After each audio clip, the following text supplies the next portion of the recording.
Boa noite, pessoal. Então, agora nessa aula de hoje, do dia 15/5, nós vamos falar sobre precipitação e solubilidade, tá? Primeiramente, a solubilidade. O que é a solubilidade? É o quanto de um material sólido eu consigo dissolver em um solvente. Essa solubilidade ou grau de solubilidade varia de sal para sal. Alguns sais consegue se dissolver um pouco mais, outros um pouco menos, tá?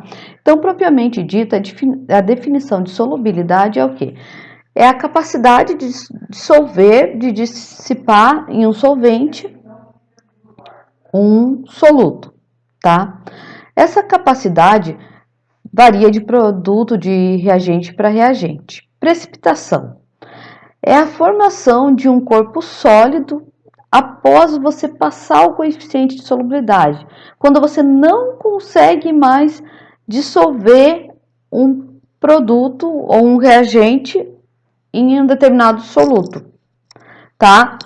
O que acontece? Existem alguns fatores que interferem tanto na precipitação quanto na solubilização, na solubilidade.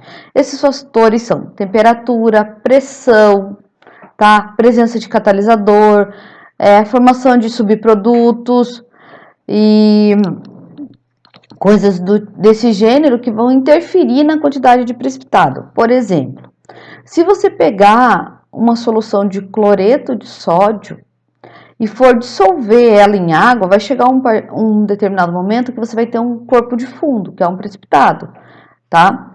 O que acontece? Se você aquecer essa solução, você vai conseguir dissolver uma quantidade maior de precipitado. Porém, se você resfriar essa solução, uma quantidade maior vai formar de corpo de fundo, tá? Então, essa que é a interferência que pode acontecer, tá? E por que é importante a precipitação e a solubilidade nos métodos analíticos? Eles são de extrema importância para que a gente possa determinar parâmetros de controle, tá?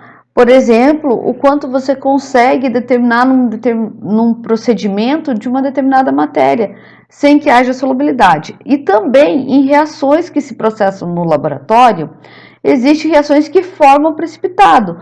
Porém, se o coeficiente de solubilidade do sal formado for muito alto, eu vou precisar ali numa concentração maior para que haja a formação do precipitado para que eu consiga observar. Lembram lá no começo, nas aulas de Qualita, lá nas práticas, em que havia equipes que usavam uma quantidade muito pequena de reagente e acabava não conseguindo ver a precipitação, principalmente na marcha analítica para a caracterização do alumínio. Teve muitas equipes que não conseguiram. Por quê? Porque a solubilidade daquele sal estava muito elevada para aquele meio, a solução estava bem diluída. Então precisava sim maior aquecimento para que diminuísse o solvente e também formasse o precipitado, tanto a questão do aquecimento quanto a redução do solvente, tá? Então esse capítulo de precipitação e solubilidade, ele é um capítulo bem mais tranquilo, tá?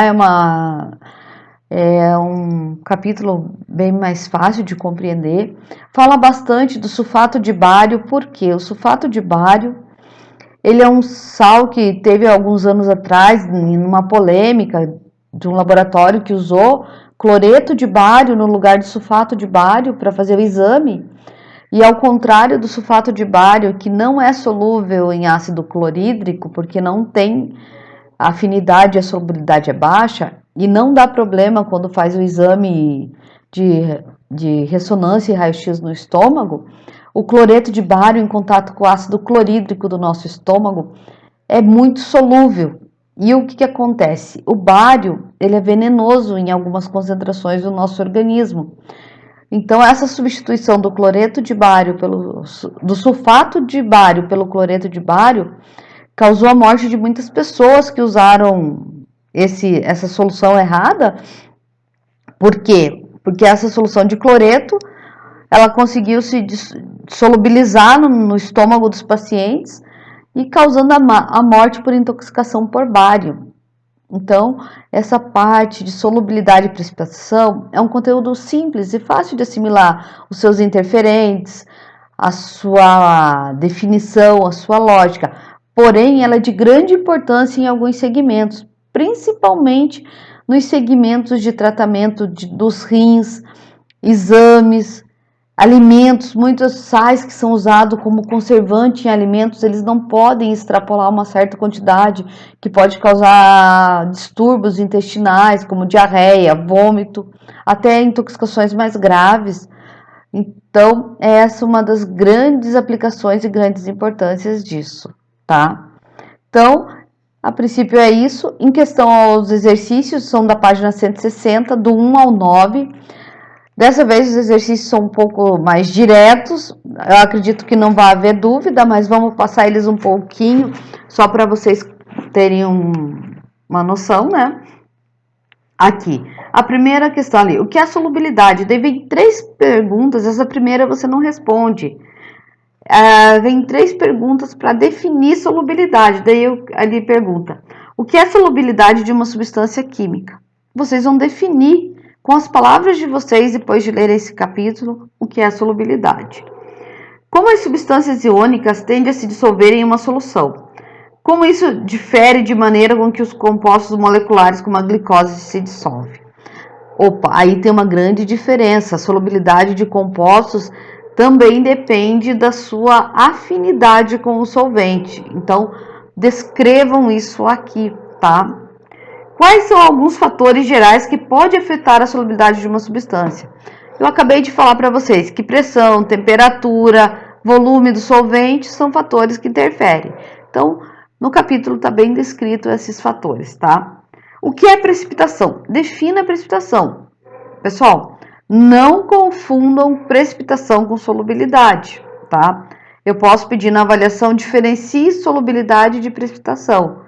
Então, solubilidade é o quanto eu dissolvo do soluto no solvente, está relacionado ao quanto esse soluto se dissolve. E precipitação é o quanto ele precipita numa solução, formando um corpo sólido, tá? Então, são coisas diferentes. Daí pede, defina a precipitação, quais são as condições gerais que pode levar à precipitação de uma substância. Qual que é a condição que você pode levar a uma precipitação? Diminuição de temperatura, alteração de pressão, agitação. Expliquem com as palavras de vocês, tá? Defina cada um dos termos a seguir, como eles se relacionam com a solubilidade de uma substância química e com sua capacidade de precipitar-se. Opa, aqui vai dar uma boa diferenciação na mente de vocês sobre esses dois conceitos. Solução insaturada. Pensem, avaliem o que é uma solução insaturada. Solução saturada, solução supersaturada. O que é um precipitado, o que é um cristal e o que é um colóide, como esses termos estão relacionados. Lembram? Quando em química inorgânica, quando nós falávamos de colóide, do que é uma partícula coloidal, também em química geral também foi comentado sobre isso, tá?